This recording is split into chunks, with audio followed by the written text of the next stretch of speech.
to Marshall Monday. I think this is the fourth one. Today we are visiting the University College of London, otherwise known as UCL. And this is our first London school that we're visiting today. So we're really excited to learn some more. And our first speaker is Professor Miller. And so I shall hand straight over to him. Thank you everybody for coming today. Right, well, thank you very much for the invitation and very good to sort of see you here. Okay, my name is Danny Miller. I work in the Department of Anthropology at UCL. In fact, this was my first job. I've always worked there. And I guess I started quite early in terms of an interest in the possibilities of anthropology for studying online. My first book about the internet, which was a study of how people in Trinidad use the internet, came out in 2000, 20 years ago. About 10 years ago, I established an MSc program in digital anthropology. This has gone very well. It's one of our most successful MSc programs in the department. But having taught it for a few years, I then got a grant from the European Research Council, a 5-year grant to study social media. And at that time, there were obviously lots of things being claimed about social media. I mean, masses about selfies, remember? Or your attention span was being diminished because of social media. We just felt we needed a different kind of scholarship. And what we did is we had a team of us. We went out for each of us 16 months in different parts of the world, from China, India, Brazil, etc. We live in those communities for the 16 months and we try and actually see what is going on. And the first thing we find is that, well, there is social media, but it's actually very different depending on where you're working. So because we work very collaboratively and very comparatively, we found very early on that, let's say, the person working in Brazil would say, oh, well, you know, when these people, it was a squatting community, very low income. When these people post on social media, it's because, well, they don't want people to know about poverty. They'll try and find a time when they're near a swimming pool or gym or something that shows their aspirations.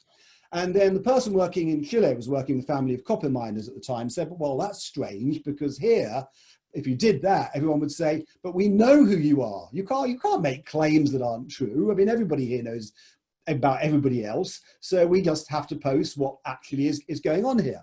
And this started to emerge more and more. I mean, just to give another example, what happens when somebody becomes a mother? Well, in England, on Facebook, it's quite curious. They disappear. After a little while, you get, even their portrait picture on Facebook is usually the infant. And the infant stays there and dominates for months and months and months. And you hardly see the mother as a visual presence at all. In Trinidad, we're also working what happens when somebody becomes a mother.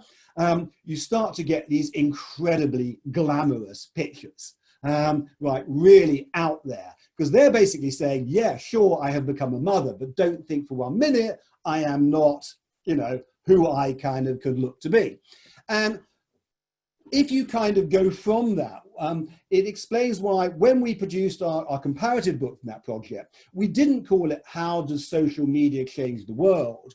We called it How Did the World Change Social Media? Because the reality of it meant that you had to understand that it meant different things. And we worked with a whole series of quite specific kind of stories. So one of our projects was on rural migrants in China who'd worked into the factory system. That's 250 million people who are not well understood. And by working in the factory, we could see how this migration from offline to online, simultaneous to the migration from rural areas to the factory system, how it was often the online that really created this journey to modern China that was very important to these people. Totally different story. We worked with Kurdish communities in Turkey, very conservative views to try and repair family relations that have been disrupted by war, etc. So you get all these findings, very different from the way social media tends to be portrayed because the interest of newspapers, etc., much more about politics, you know, fake news, actually, most of the people we work with don't post very much on politics because it's divisive, and actually they're much more concerned with things like family relations, etc., etc.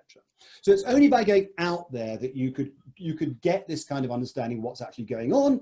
From that, then as academics, we create more general ideas about social media. We have a whole thing about memes. We call them the moral police of the internet, how morality and consensus is created through the circulation of memes. We had ideas about how do people configure the different social media. So for example, let's say a school in England, you might have, it's what we call scalable sociality. So they have a little group of the people they really trust for Snapchat, they have a Twitter group for the forum, they have Facebook for their like family, and Instagram where even a stranger can come and say what a lovely photo they've taken. So you start to sort of be able to layer it and see how it all works. So, okay, in that project, then we make these claims that we've understood a lot more, hopefully, about social media. But you might turn around and say, well, you know, these academics make this claim. If that's the case, can they actually then use social media?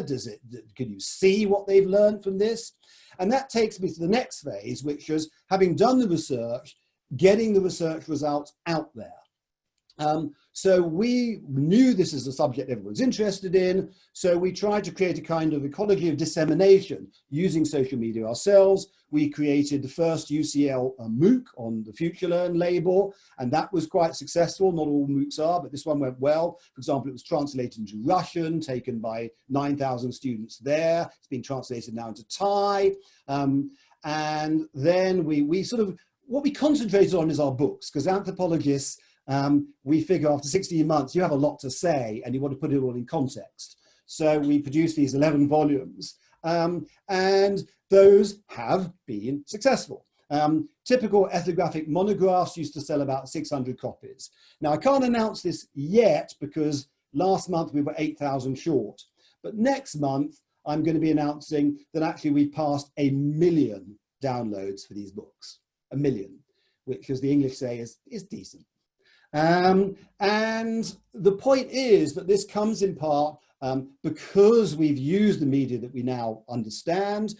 It comes in part because UCL Press is the first UK university to have an open access press, because we write in very clear English without the academic jargon. We also translate into the languages of the places where we work.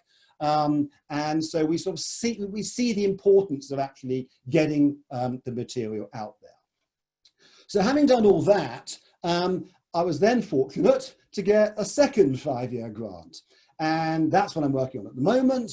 And we've moved from social media to the smartphone, as one should, because whatever you think about social media, the thing that really, really matters in people's lives right now is clearly the smartphone. And as far as I know, the books we're producing now, and again, we're going to produce a MOOC, and a course, about the impact of a smartphone in everyday life, I think are pretty much the only ones out there, which is a bit strange given how important the smartphone is in people, given its intimacy. I mean, imagine going through lockdown without WhatsApp, right? You know how important this is. So why wouldn't there be loads of stuff on the impact of smartphones on everyday life?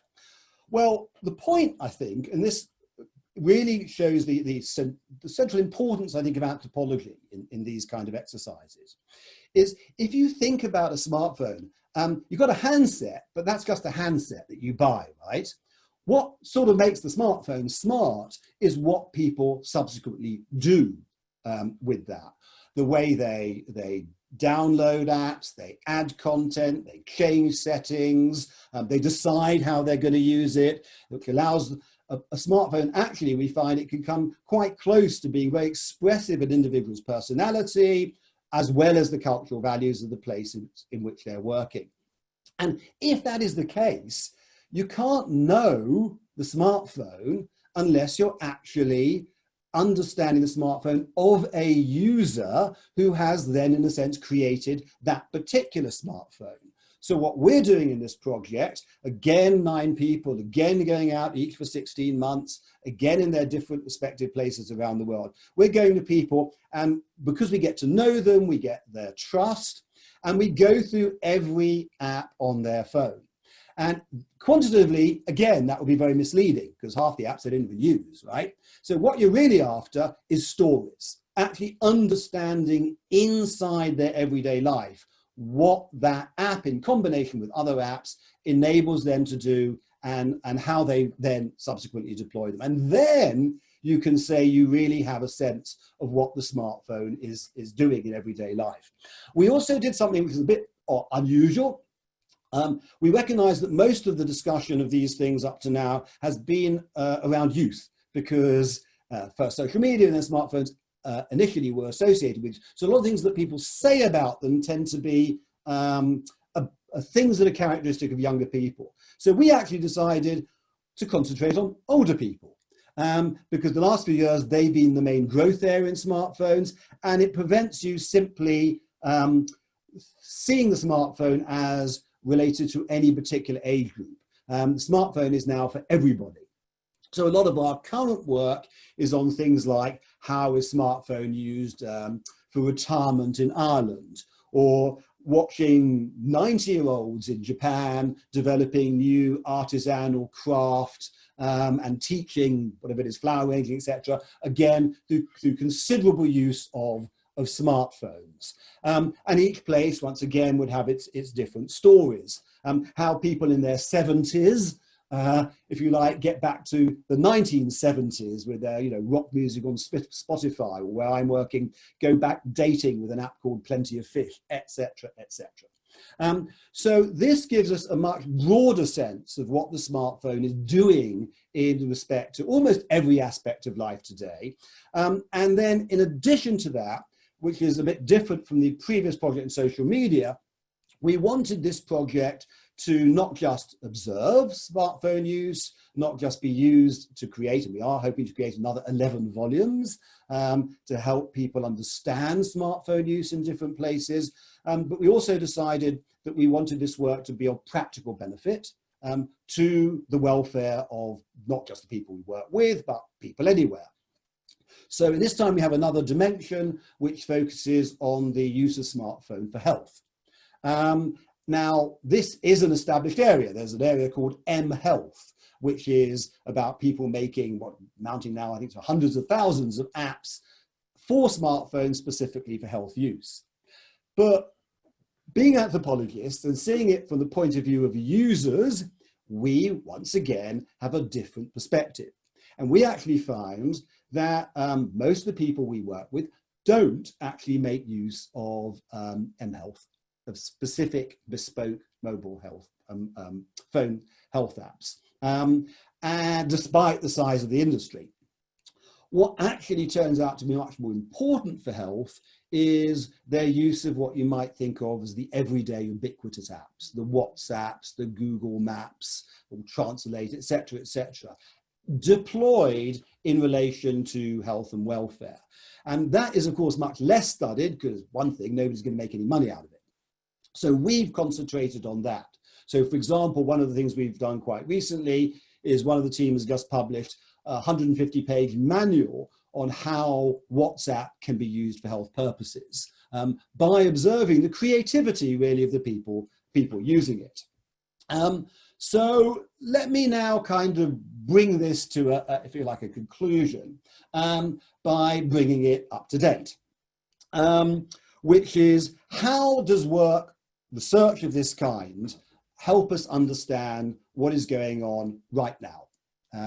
Because it's hard to be focused on anything else other than COVID-19, lockdown and social isolation. Now, it just so happens that when we came back, we finished our field work about a year ago. When we came back, we started to look at our findings. What are the general things that we can claim as a result of our study? And one of the findings that we wanted to promote was something we described as the following. We said, there's a fine line between care and surveillance. Now, that was before any of this happened, right? It was because we were, for example, observing a lot of people who had frail parents, sometimes in their 90s, And you know, these days, if somebody's ill, you form a WhatsApp group to support them. And we were dealing with people, let's say, with parents with dementia, and for a number of different reasons, they were using their smartphones to convey care. Care at a distance was also very important, because you can help people, support people, or ensure that you know what's happening to them and they're kept safe at a distance through the smartphones in quite innovative, in quite new ways. At the same time, older people, as other people, are concerned with their autonomy, with their dignity, with not being a burden, and with issues around the sense of surveillance by other people of everything they are doing. So that was already something we were sensitive to. It's even more obvious, of course, if you think about young people. I mean, anybody who's got a young teenager, sort of 11 or 12-year-old, thinks that they're monitoring their smartphone because they care about them. And every teenager of 11 and 12 thinks they're being monitored by their parents as a form of surveillance. So that was already an important dimension. Then suddenly, up comes coronavirus and the possibilities of smartphones being used for contact and trace. And what I think is so interesting about this is that demonstrated what we anyway were studying, which was the capacity of smartphones, both for care and for surveillance. But that's a technological capacity, right? I mean, there are different ones available, but they're similar to each other. You know, use Bluetooth to find out who it's been near. What's been really interesting, and you will all have observed, is that notwithstanding that's a technological capacity, the actual response around the world has been radically diverse.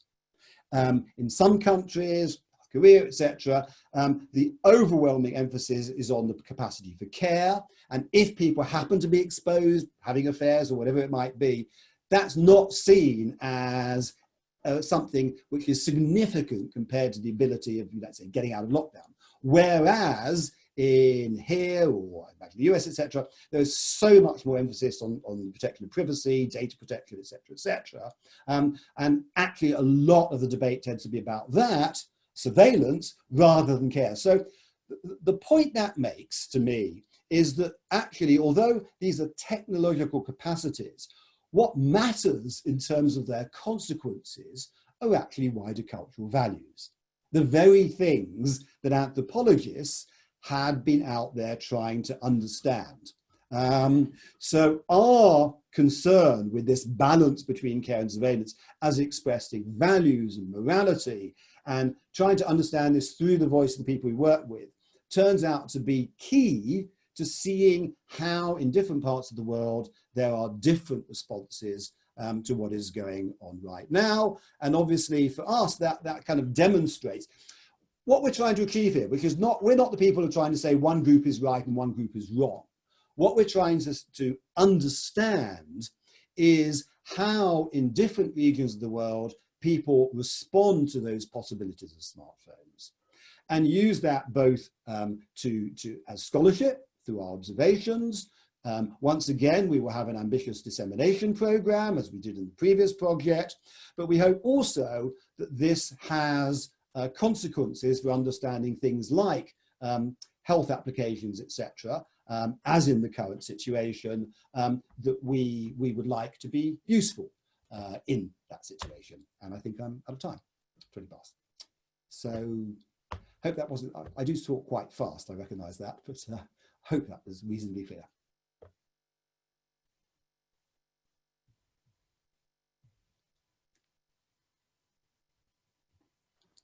So happy to take any questions and, Sure. and pass them forward to Professor Miller, if you have any, and in the chat room.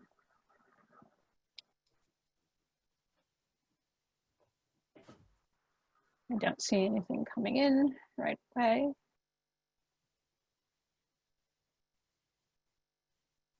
Lots of positive comments, interesting. I remember from my last visit to UCL, you presenting research on social media among youth, which was at that point really just taking off with smartphones. But I certainly think the here in the US, the security implications are paramount amongst people, whereas although the recent TikTok flooding of our president's Tulsa rally was an interesting phenomena to think about in terms of smartphone use among youth. Yeah, no, any comments about TikTok and the generation gap? No, I mean, I think the thing that surprised some parents recently is that TikTok is moving into education. They just, as soon as we think we have an idea of what one of these social media represents, it turns into something else. And I think that a lot of parents, they kind of saw TikTok originally as kind of a real problem, and now suddenly they're finding that actually its main expansion at the moment, as I understand it, I'm not a great expert on it because we're mainly working with older people, is actually moving into education. Interesting. So another question, could you say a bit more about the use of smartphones by people with dementia or those who care for them? I would imagine that this could be a challenge. Yes, I mean, I think that what's happened is that there's a lot of technologies that were developed for care for the elderly. I mean, for example, you had, the red button that people were supposed to wear, etc. But because the smartphone actually in one device manages so many different possibilities, increasingly you're finding the smartphone is being used because, something, for example, a smartphone can do, which a red button couldn't do, is tell you where somebody is. It's also the same device that you will then use to organize care, because if you're looking after somebody and it's 24/7, then that requires quite a lot of coordination between the various people that are caring. It also often means, so for example, I was working in Ireland, and one of the people had a device on her phone for recording every conversation. And the reason was she was having so many conversations with the institutional care with the National Health Service and private providers, etc., that she was recording all these conversations, so she had evidence. Because you're not only dealing with your parent, you're usually dealing with health insurance, with state services, etc., etc. So this is the point about the smartphone, is it brings all these various requirements together in the one device. And so it's not, when you're dealing with a very difficult situation like dementia, you are actually dealing with 20 different problems. And having one device where actually all of these can become the sort of hub by which you organize this. So I remember doing an interview, and actually I visited one of the homes for dementia, and you could see how quite quickly this has become central to those concerns.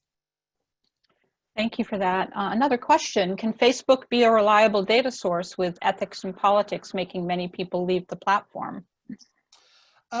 Depends where you are. I mean, mostly I'm finding it's young people who are leaving the platform, and actually the people of the age group that I'm dealing with are, if anything, expanding their use of Facebook at the moment. And again, the things that you hear in the news, which tend to be the concerns about privacy, etc. I mean, if you were reading the news, you'd think those were central concerns. But I can't do that. I just have to work with and the team I work with. We just work with the population we're with. They're a bunch of ordinary people living in a place. And unless we find people responding in the way the newspapers are saying in our field sites, then it doesn't enter into our work. And generally speaking, a lot of the more political concerns or concerns that are being discussed more widely don't actually crop up in the everyday usage of people that we work with, which is why we're an extremely different source of information about Facebook than almost any other attempts to understand what Facebook is and what it does. We would have completely different kinds of data. And we don't choose it. Basically, we can only say what the people we work with seem to do on a day-to-day basis. Facebook certainly has been very, I mean, I actually was the person in 2000, well, I think it was, who first argued that Facebook was losing its cool with young people. and I was on right through the US on news channels and things because nobody believed it at that time. But now it is obviously the case. But for the older people I'm working with, so for example, they immediately set up, I won't give you the name of the town, call it, say, Kuan against COVID-19. And within a few days, there were 2,400 people on that Facebook group, specifically as a way that the people in the town could discuss issues of lockdown and social isolation, etc. So in terms of older people, Facebook is very much, I would say, actually an increasing phenomenon, not a decreasing one. Interesting. Another question for you. The example about differences in portrayals of motherhood was fascinating. I would be interested in hearing about other local differences in use of smartphones during COVID-19 across countries. What have you been finding?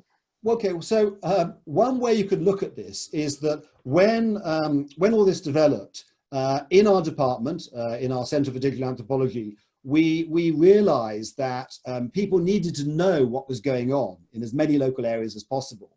And we set up a website. The website is called, very simply, anthrocovid.com. And what I did was I set out a series of questions for people. And if you look on that site, you can see we have already about 60 postings from different parts of the world where people are talking about their use of devices. I mean, I wouldn't say it's just smartphone, because one of the key things about smartphone is its mobility, whereas because you're actually in the home, a lot of it is really just ordinary online computer use, Zoom, etc. But things like WhatsApp remain significant, or WeChat in China, or Line in Japan, sort of depending where you are. And one of the big points is the use of it for these contact tracing. So for example, very little news about it, but if you look at the contact tracing device that's developed in India, for example, that was downloaded onto smartphones, 100 million in 40 days. I mean, that even beats Pokemon Go, to put it in perspective. So the smartphone has become particularly integral into these issues around contact tracing. But of course, all the other uses that we know about will also be there. And I think the key apps tend to be not just for this, but generally speaking, depending on where you are, they tend to be essentially WeChat, Line, and WhatsApp. Okay. Absolutely key. Thank you. That's really helpful. I think that's it for questions at the moment. Thank you so much. This is really fascinating, and look forward to seeing more of your research out there, particularly in this particular context right now. Well, I'm pleasure to be there. And as I said, we have our own MSc in digital anthropology if anyone's interested. Okay. Yes, thank you. Thank you so much. Okay. Bye all. All right, Valentina, shall I turn it over to you? You'll need to unmute. Yeah. Thank you very much. Here I am. Hello, everyone, and thank you very much for making the time during your lunch breaks to connect with us today. My name is Valentina Serravalle, and I work in UCL student recruitment. My team and I help international students and UK students with their admissions onto UCL programs across all levels of study, and are responsible for the promotion of UCL. Today I have put together a short presentation about UCL to give you a flavor of our institution, hoping that you will soon be able to visit us in person. But I hope you enjoy the virtual visit for today. I'll try to share my screen with you right now, and I hope it works.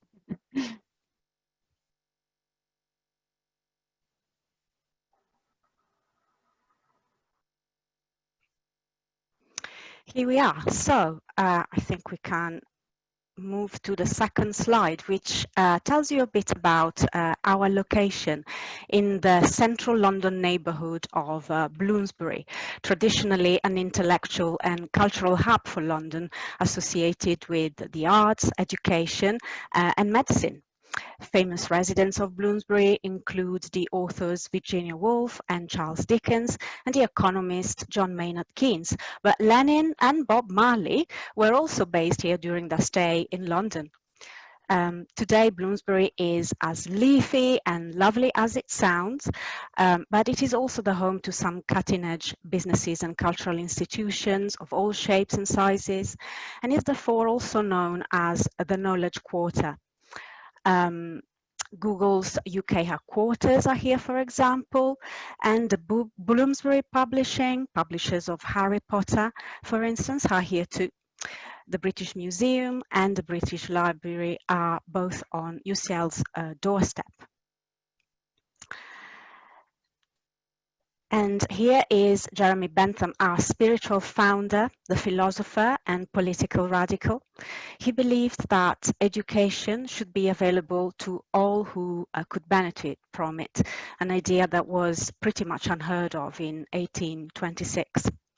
And so UCL was founded to open up higher education to those who had been previously excluded from it, welcoming students regardless of their religious background, welcoming women on equal terms to men for the first time in England, and also teaching for the first time what were being regarded at the time as vocational, as in less academic subjects, such as chemistry, civil engineering, architecture, and also foreign languages. Fast forward a couple of centuries, and UCL is now a large multi-faculty institution, but the tradition of teaching and learning innovation inspired by Bentham's philosophy continues to this day. One such example is our connected curriculum, UCL's educational framework, which aims to engage students in research and academic inquiry from the off and across disciplines. The connected curriculum carries an emphasis on providing more opportunities for online and blended learning, which hugely facilitated the rapid move of teaching and assessment online in response to the COVID-19 pandemic, and is now also supporting preparations for the next academic session, where UCL will be adopting a mix of socially distant, online and blended learning and support methods. There is in fact currently a drive to recruit UCL graduates to paid graduate teaching assistants positions to aid with this transition. And we are very proud to be engaging our students in this way. Naturally, research is at the very heart of UCL's mission. We strive to ensure our work is rooted in delivering societal benefit on a global scale and generating practical positive impact. Currently, our experts are taking a prominent role in urgently researching new ways of tackling the pandemic, advising government and the media to advance public knowledge on the subject, and collaborating with key partners. As an example, last week on June the 12th, UCL launched a new collection of COVID-19 research on the platform open access platform Science Open. This collection is publicly available and lists all UCL contributed published content related to the pandemic. UCL is also contributing to plans for scaling up production of the COVID-19 vaccine, which is being developed by the University of Oxford, and UCL staff in healthcare roles are taking part in clinical trials. So this is UCL in a nutshell, really, and I thought I'd end up my short presentation with a few key numbers. We have over 300,000 alumni in 190 countries worldwide. We count Nobel Prize winners, at least one each decade since the award began in 1901. And then poets, novelists, musicians, BAFTA winners, Olympians, inventors, and Turner Prize winning artists among our graduates and staff. We are consistently ranked among the top 10 universities in the world. In a nutshell, we are very proud of our pioneering history, our impactful present, and are also excited about our future. So we believe UCL is a great place to be a student, but I'll leave our students to speak for themselves. And so at this point, I'll hand over to Nadira and Remy, two of our postgraduate students from the Political Sciences Department, who will tell you a bit more about their experience of studying at UCL and living in London. Thank you very much. Hi everyone, hope you're having a great day so far. Before I start, do stop me if you can't hear me because my internet isn't really the strongest at the moment. So my name is Nadira and I am from Kuala Lumpur, Malaysia. I'm currently a master's student at UCL studying global governance and ethics, finishing this September. Prior to enrolling at UCL, I studied international relations at Boston University in Boston, Massachusetts. I chose to study at UCL as the university has a diverse community of students from around the world that allows me to collaborate with one another with very different backgrounds to broaden my horizons as well as to find a common ground. And I feel so far that the compulsory modules prepare me for the real world of global politics, and the two courses on methods will really equip me with necessary skills as a researcher, and I could apply them to real world problems. So I feel like it is really important for me to fully understand my field of career that is complex and always changing over time. Other than that, I'm not going to dismiss the fact that UCL is one of the top 10 universities in the world, actually a major factor for me when I was deciding on grad schools, looking at the employability of graduates as well. And obviously, as Valentina had mentioned, with the campus being in the heart of London, that was a huge plus. London's a city like no other, and knowing that I was going to experience that excited me the most. Before applying to UCL, I obviously heard nothing but good things from the students who were currently studying there. I was told that being at UCL opened many doors to them, conferences, networking sessions. There's always something to do and something to learn, and people from different professional backgrounds to meet. So I felt like it was where I needed to be. And what I enjoyed the most about being at UCL, well, this maybe come off as a little bit cheesy, but I did not expect to find such meaningful friendships since orientation week, because my master's program is only a year long. And, like going to one of the top universities in London to pursue my master's is already great, but it's actually the people around you that makes it a lot better, because I feel that peer support is super important, especially when you're like in a new city by yourself. In regards to academics, having engaging, thought-provoking, and meaningful conversations and debates during seminars to understand topics deeper were definitely exciting, especially when everyone is such a great sport, and this happens on Zoom as well. You just learn so much, not only from the seminar leaders or the instructors, but also from one another, and they don't stop, in the classroom. So as a student from Southeast Asia, having experienced both the UK and the US academic systems, I can say that they are different experiences for me. These things include like the change of pace, curriculum structure, and the grading system. They were one of three. Those are the top three things that I felt like they were new. Pursuing a master's degree at UCL means that you have all the resources for learning and research, but it is truly up to you on how you utilize it.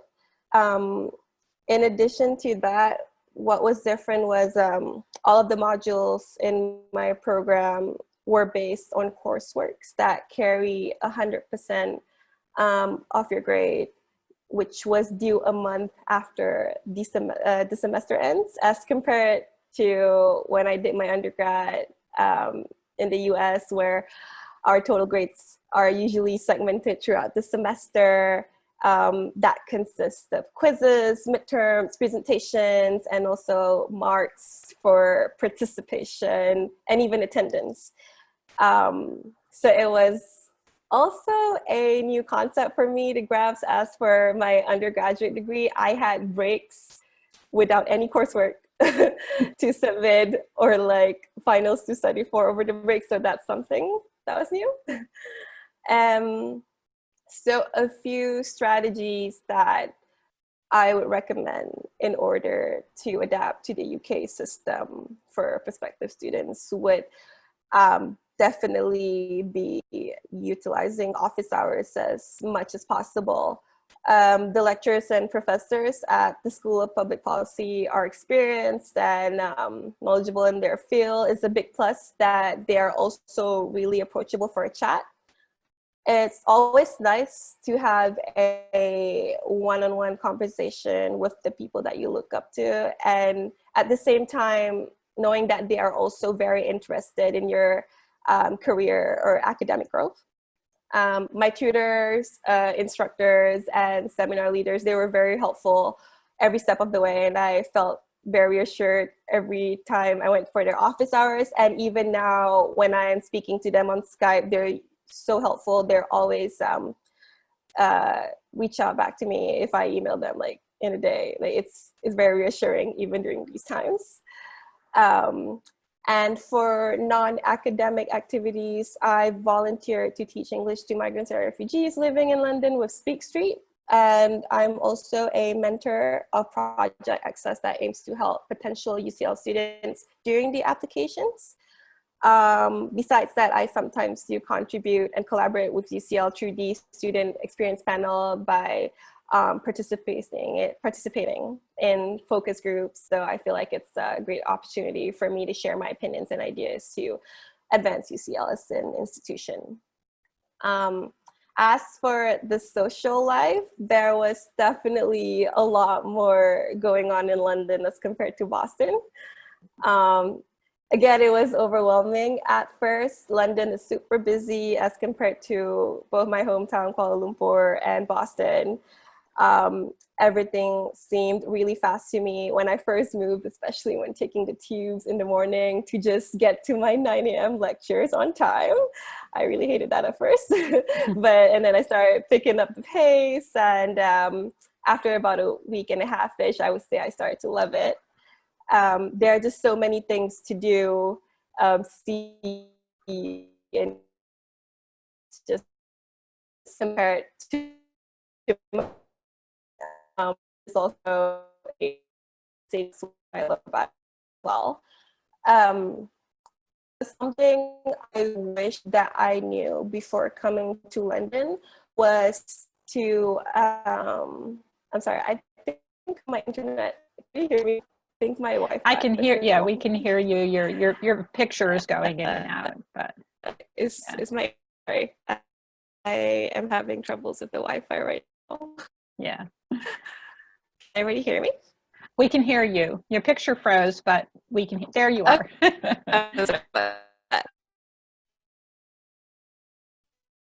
And we just lost you, I think. Yeah. Okay. So am I back? I'm so sorry. That's okay. That happens. This is technology. So Nadira, should we wrap up and maybe you can come back in for questions? Yeah, I think that's what we'll do. So Remy, Yep. Okay. Hi, Okay. thanks for having me. Oh, sorry. Oh, does Nadira want to go back? Because I see her now. Oh, yeah. Up to her. Oh, I'm so sorry. My Wi-Fi is really No, you're good. You're good. bad. You're back. Great. Okay, I'll just finish like 2 minutes. Promise. Okay. Okay. So as I think I was talking about the social life. Okay. Something I wish I knew, before coming to London was to take advantage of the student discounts. Everywhere you go, food, clothing, telco, TFL, museum entrance fees. They have just asked if they have student discounts. When I learned about that last semester, I just started flashing my student card everywhere, and I felt like I saved quite a lot. And besides that, please invest on a very good umbrella, because the weather in London is very unpredictable. I had to buy at least 4 umbrellas. And one advice I would give to your prospective students is to work hard on your applications, and then be prepared to work harder when they get accepted. But always remember that that help will be all around them.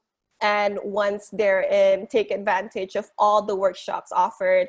For example, like the academic writing workshops could be different from how you did in the US, like the academic writing style, because I felt that. Definitely use office hours of lecturers or potential dissertation supervisors to maximize your success at UCL. I would advise to meet up with your tutors regularly to talk about your progress, so that you know you're right on track. Go to talks, not only at UCL, but to events of other schools as well. And also don't forget to enjoy London. Go to secret live music shows or watch movies at the Prince Charles Cinema. Take a run at Hyde Park or visit the Tate, because 1 year will go by real quick. So that's all from me. Sorry for the trouble. That's okay, Nadir. Thank you so much. Yeah. Really helpful information. Very helpful advice. Thank you. All right, Remy. All right. Go ahead. I can just start. Go ahead. Yeah. No. Similar to Nadira, please let me know if my Wi-Fi goes out at any point. I have forced all of my flatmates to like get off the Wi-Fi so that I personally have the bandwidth, because that's how bad it is. But anyway, so I'm Remy. I'm from the US, but specifically New York. I studied philosophy in undergrad at Brown University, and now I'm here studying international public policy, which is kind of like UCL's version of international relations, I would say, merged with a public policy degree. It's a 1-year program in the political science or School of Public Policy, similar to Nadira's. It's been really great, but I will say that what encouraged me to come, I think there are 3 main issues. So when I was an undergrad, I never got an opportunity to study abroad, which I know is really popular in the States. So I did want to sort of like have my experience going somewhere. London is kind of the perfect place for that because there's no language barrier. It's not something you have to worry about, but simultaneously you're in amazing proximity to the entirety of Europe, and you can visit other places while you're here. The other, which is sort of, you know, a more superficial but the significant reality, was just the expense. The program that I wanted to study in the States is about 6 times the price as effectively what I'm paying here. It would be a 2-year program in the States, but it would also just be so much more expensive. And I don't really have any expenses now beyond paying my tuition and rent. So like, I remember being a student in the States and spending $1,000 to $2,000 a year on books. I have never paid for a book here, which is a really interesting adjustment to British education, but really quite nice. And lastly, it was just to be in a very diverse environment with an immensely international community. I would say as a political sciences student, especially, I mean, there's an obvious benefit to having conversations about what's going on in the world with students from those places. But I think regardless of what subject you study, there's nothing more beneficial than being surrounded by students from so many different places. UCL is just immensely international. You really can't compete with it in that regard. But I do think, and Nadira sort of laid some of these out really beautifully, but I'll try to touch upon them in my own way. I do think there are a few major differences between the US and UK education system, having experienced both. I do think the first and foremost, which Nadira kind of mentioned, is that it's a much less like hand-holdy experience, for lack of a better word. It's a much more hands-off approach. So there's a lot less structure. There are fewer check-ins kind of from your professors, as Nadira mentioned, and this is true for me as well. I think with the exception of one class I took this year, almost every class I took was graded on 1 or 2 final assessments at the end of term. So that meant theoretically I could go through the whole term not doing anything and just work with the final assessment. Some students do this. I don't recommend it. I will say, obviously, that's not a good strategy. And I'm someone who requires a lot of structure. So I think a really good way to handle that is to just force the structure upon yourself. You know, you have, as Nadira mentioned, you have all the resources. Your professors very much want to meet with you. They want to get to know you. It's just a matter of taking the initiative to do so yourself. So I forced myself to meet with professors by like week 3 during their office hours. You can basically just ask them, you know, how would you recommend that I study or prepare for this class? And you can really get a sense of how you're doing. There are dozens of resources. You have a personal tutor, you have a dissertation tutor. So you have all the same resources you would get at a US university. You just have to take a little more initiative in finding them. I would say the second, which Nadira also quickly mentioned, is that it is a very different grading scheme. And I think for American students specifically, and those in my program, it was quite a wake-up call. I think American students are quite accustomed to receiving like A's and B's, and those are the coveted grades, and that's kind of what they're going for. And while I won't explain it in detail here, effectively, if you're going for a distinction, that's everything over 70. And a lot of American students would receive like something in the 60s and be quite horrified and think that was a reflection that they were doing really poorly. But one of my professors, I think, explained it really well, as she's also taught in the States. And she said that in the States, generally, students are graded according to like how their classmates are doing. Whereas here, they are graded in comparison to experts in their field. So it is just a completely different grading system. And of course, you can do just as well here. You can be a really, really strong student, but I think a lot of students from the States and elsewhere sort of have to adjust to receiving grades that are not going to emulate those, or they're not going to look like the ones they received in undergrad. And it's not a reflection of doing poorly. It's just a completely different system with different standards. And it's challenging, but it's I think, a really positive thing. And the last, and I kind of mentioned this, is that it's just so much more diverse than my undergraduate experience was. I think, you know, I went to a very diverse school and I was surrounded by lots of different kinds of students, but it is so interesting to just have so many more perspectives from places outside of the US. And that's been a super amazing and illuminating experience. It also just makes for a much more interesting social experience. UCL is really large, but the best aspect of it is you can find your niche no matter what. You will find the people for you in your program or in your department or even outside of it by joining clubs and doing activities and whatnot.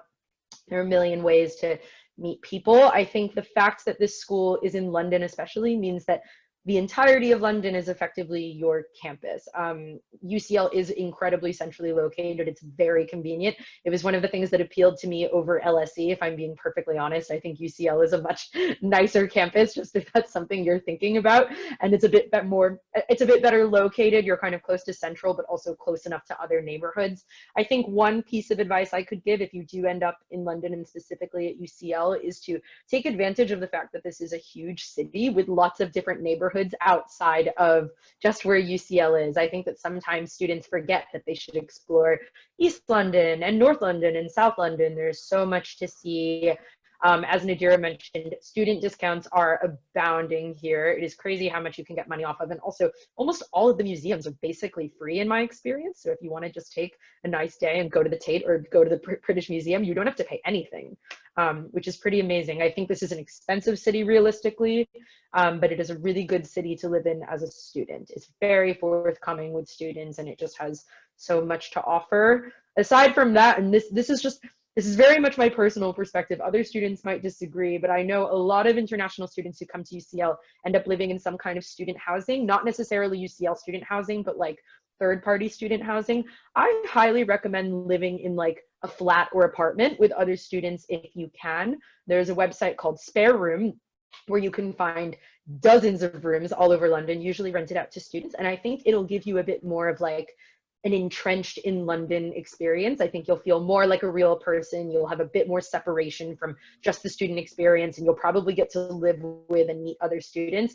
Also, they just tend to be a lot cheaper. I have found they're a lot less expensive, and there's nothing wrong with living off campus. I live like a 30-minute bus ride from campus, and it's actually kind of lovely to have the separation and just end up in my own neighborhood at the end of the day with my own local pubs and cafes and places to study. So yeah, I think that's basically it.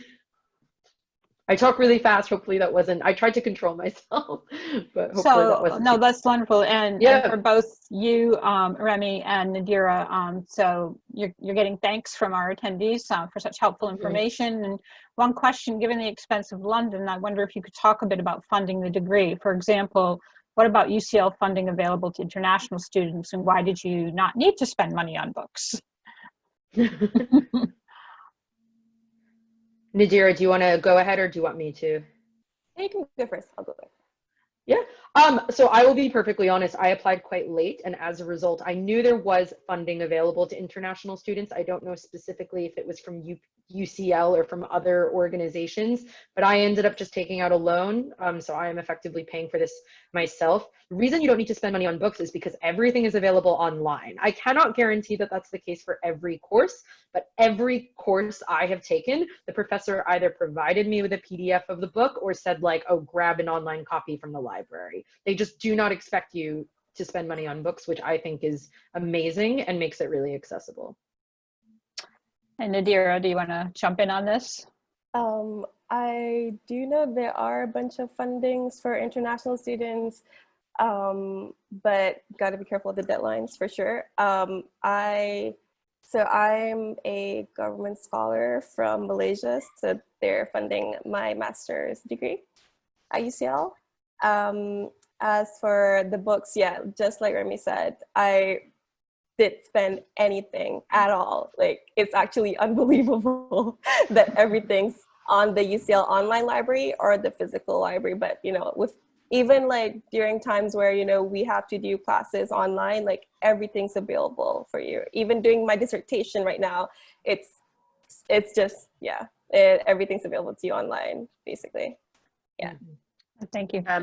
Luann, I might just jump in on that, Yes, just to sort of explain about cultural differences as well. Is again, in the UK, even though there are reading lists, and I'm sure the students will agree with me, is there is a reading list, but you don't actually have to read all the books on it. It's a kind of suggested reading list.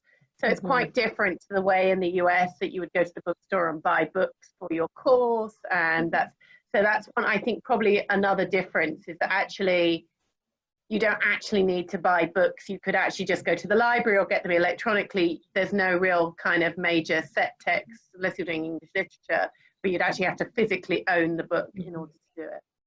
It is a major difference, yeah, particularly in sort of course arrangements. Another question, did either of you consider Goodenough College as a residential option? So I actually applied for Goodenough College, and I got in, and I also tried to apply for, I think there was a £2,000 scholarship, and I got that as well. £2,000 off your whole rent for the whole year. I could be mistaken, but it needs a like reference letter. So it's like a student accommodation, but like a competitive one to get in. It's like a community of postgrads and a student accommodation. And it's not too far. It's about like 15-minute walk from UCL as well. But I had put down my deposit for my flat, so I didn't go to the Goodenough College. Although like I heard really good things about it, and I've seen pictures of people hanging out at the college. Like, it's very fancy. Yeah, I was not familiar with this. I didn't know what it was. I did look at a few other like third-party student housing options, like which are kind of similar to dorm rooms. I don't think UCL offers or guarantees student housing to graduate students. I ended up passing on it just because it felt very dormy to me, and realistically I am 27 years old, so I felt like I kind of wanted my own kitchen and home. It was also just much pricier than the rooms I found in flats, like almost double the price most of the time. So Valentina, do you want to jump in on this question in terms of housing and expenses and funding options? Yeah, so in terms of housing, I guess it's very much a question of personal preference. So many students like Remy will prefer to live in flat shares and enjoy that experience because of the separation it provides that she was describing. Others instead, especially those coming from overseas, enjoy living in student accommodation because it provides them with a ready-made set of friends outside of the class classroom and immediately enlarges their circle of friendships. So it's very much a personal choice. In terms of costs, UCL offers a range of accommodation options. Obviously, sometimes we're not as competitive as the private sector, but we can act as guarantors for the students, something that a student residing in the private sector will have to find for themselves. And that is peace of mind for many students. Also, in most student accommodation, Wi-Fi and bills are included in the fee. So that's again one less thing to worry about for students, especially master students who are here for an intense one-year program, right? In terms of scholarships, as we work with the Marshall Commission, we work with a range of government organizations around the world, including the Malaysian government that sponsored Nadira. We also have our own UCL funded awards. Those tend to be subject specific though, and they are all advertised on a specific website that I can share with you at the end of the presentation. Deadlines tend to be towards the end of May. Looking forward next year being a bit different. Things, yes, have been extended, but in a normal year, deadlines will be towards the end of May. Okay, thank you. Deadlines. Mm-hmm. That's helpful to know. Do we have any other questions coming through besides a recommendation for Good Enough College from Moira? Right, I just wanted to jump in on the private renting stuff, which, you know, obviously is a good thing, but just to warn, if you're talking to students about making those decisions, the one thing we warn marshals about is that they shouldn't sign leases without actually going and seeing the properties. So generally we would advise, if you do decide to go privately, that you would rent something like, do Airbnb for a couple of weeks to begin with, so that you have the chance to go and actually check out neighborhoods and the rooms and the people you're living with, because we do have some, I mean, I know students like to have certainty, and so, but it can be pretty nasty if it goes wrong. So it's better if you if you have students who are thinking about going privately, living privately and rent, you know, make sure that they check out the transportation routes, all of those things, because if you get that wrong, it could really impact your experience, and that applies to the UK all over. In fact, it probably applies to the US as well, but you know, exactly. it's kind of an important thing to know. Exactly, thank you. All right, I think I don't see any additional questions at this time. So Mary, I'll let you take it away. Thank you so much for all of you. Thank you for coming, and thank you students for telling us about your experience at UCL. I know it's been a very weird year for you, not probably what you expected it to look like, but I hope it sounds like you still managed to make the most of it at the time. And obviously student discounts in the UK are the best things ever. I'm just jealous that I'm not a student anymore. So thank you very much, and thank you everybody for coming for our Marshall Monday, and thank you Valentina and everybody else from UCL for doing the presentation. And we will be putting this up on our website, the film of this, in the next few days as well. So if you have students who want to watch it, you know, let them know and they can watch it there. Thank you very much. Brilliant. Thank you, everyone. Thank you. Thank you. Thank you, Valentina. Thank you, Remy and Nadira. This was wonderful. I just want to put a brief shout out for next week's Marshall Monday, which will be with the University of Warwick, and hope to see everybody there. Thanks so much.